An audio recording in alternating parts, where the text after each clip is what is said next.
And former Senator Kay Bailey Hutchison left Congress in January, but she hasn't slowed down since then. Last week, Hutchison was in South Korea talking to business leaders. She's also written a book, Unflinching Courage, about the women who helped shape her home state of Texas. Senator Hutchison, good morning. Good morning, Nora. Excited to get to this book about pioneering women in Texas that many people have not heard of. But first, let's ask you sort of about the news today, which is certainly what's happening in the Senate, the body you used to be a part of.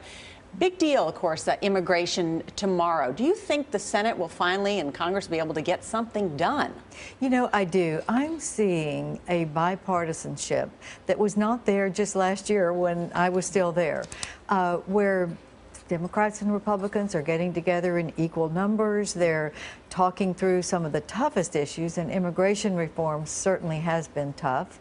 But other issues, the gun issues, and even the budget, I think if this could open up the grand bargain, which would get our deficit down and get our fiscal house in order, it would be just a breath of fresh air that the whole world is really looking at. So why are we seeing more bipartisanship? Is it because of the election? Is it because people decided that these issues needed something other than because of Newtown and with respect to gun control? I think there has been a frustration, Charlie. I felt it when I was there because there really is a sense that our country is in a real crisis. This fiscal economic crisis is weighing on all our minds. And I think the frustration that we couldn't make real deals that had long-term impact was affecting all of our colleagues, or most of our colleagues, I will say. And so I think that has been building, and certainly after the last election, it was building too. Would you, therefore, being a member in good standing of the NRA, urge your Republican colleagues to give gun control a second look and perhaps pass what will be debated on the Senate floor? You know, I think it depends on what comes out from the amendments, and I think that certainly the fact that they're talking about it, that they're going to amend these bills, I think background checks are certainly the way to go. I think good.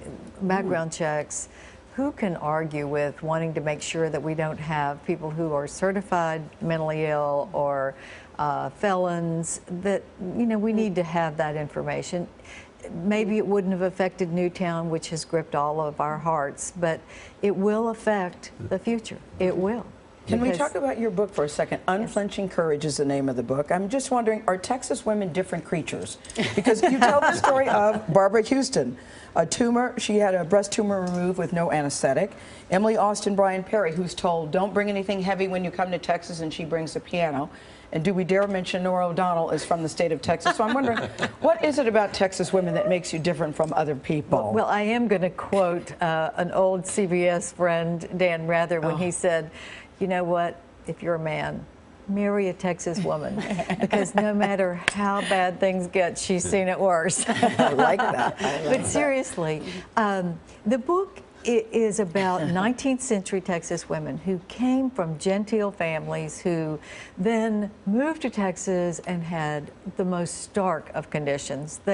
Henrietta King, who the King Ranch has been the largest in the world, started out in a mud hut with not even room for her kitchen utensils. I mean, these are the things that built a character and a resilience, but with a happy face. I mean, they were resilient and they were facing obstacles, but they were still having balls at people's houses and dancing the night away. What did you learn, Senator? And was it something about what quality trait do you think many of these women shared? Was it perseverance? What was it? It was resilience with an optimistic attitude. That's what they shared. And Nora, it's still good today. I mean, our women, our young people, boys and girls and young men and women face obstacles, but the resilience is mixed with an optimism that I think is worthy of our study even today, because if you realize that people have overcome a whole lot worse than what we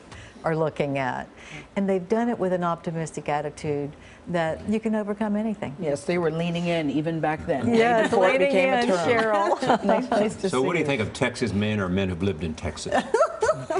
Well, in my book, I say Texas is great for men and dogs. Thank you, Senator. Thank you. That's great. That's really good.